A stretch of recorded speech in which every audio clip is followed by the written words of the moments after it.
ASUS router DHCP Conflict Detected. IP range setup fix. Let's start by logging in to your main ASUS router. You'll typically do this by opening a web browser and entering the router's IP address. Once logged in, navigate to the LAN settings and then select the DHCP server tab.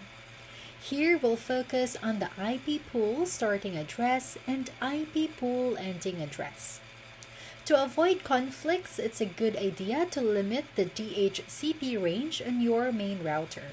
For instance, you could set the IP pool starting address to 192.168.1.100 and the IP pool ending address to 192.168.1.254. This leaves the lower IP addresses free for other network devices, like your second router.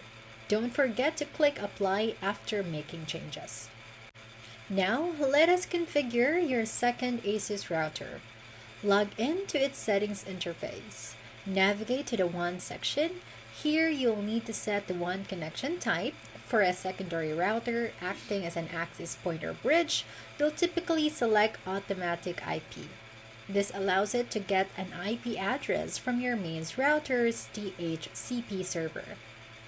Next, on your second router, go to the LAN settings, specifically the LAN IP tab.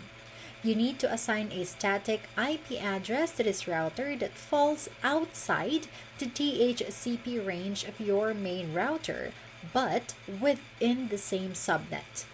For example, if your main router IP is 192.168.1.1 and its DHCP range starts at 192.168.1.00, you could set your second router's IP to 192.168.1.2.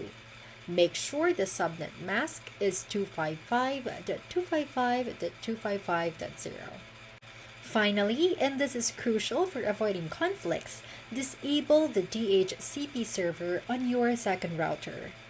Since your main router is already handling IP address assignments for the network, having a second DHCP server will cause conflicts.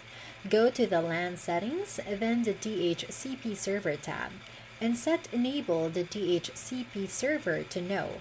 Don't forget to apply your changes.